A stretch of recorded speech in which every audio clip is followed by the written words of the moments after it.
hindi aligned ang team sa goals. Nakita ko yung isang coaching client ko. Sabi niya, Mami N, everyone looks busy. Lahat sila. Gusto ng sales makabenta ka agad. Gusto ng operations, mas madali yung proseso. The easiest process is better. Si finance naman, parati niyang gustong mag-reduce ng expenses. Mami N, kailangan nating bawasan ng expenses natin. Tapos si customer service naman, siya yung nag-handle ng mga complaints dahil nga doon sa pagmamadali ng iba. Masipag silang lahat, no? Pero are they moving in the same direction? Yun ang question. So, anak, ang gusto kong malaman mo is ang busy na team, hindi automatically na-align sila. Kung minsan, busy lang ang itsura nila, pero ang gulo-gulo. No? Dahil ang empleyado natin, kailangan nilang maintindihan. Sino ba ang ating customer? Who are the customers that we serve? Anong itsura nila? Anong pangangailangan nila? And pangalawa, ano ang promise natin sa ating mga customers?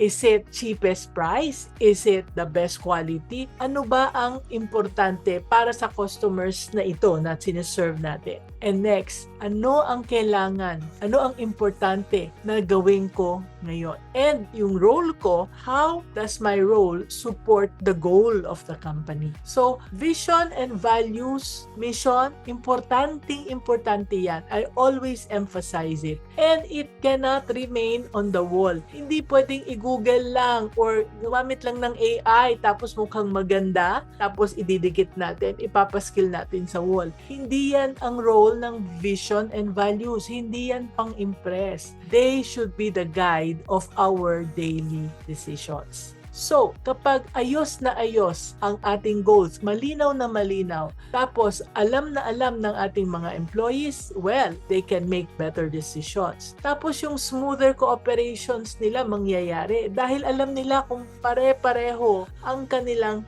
pinupuntahan, kung saan papunta yung company, kung ano yung ginagawa nila. And since kilala nila yung kanilang customers, so mas consistent ang kanilang customer service and therefore, hindi na natin kailangang mag-remind.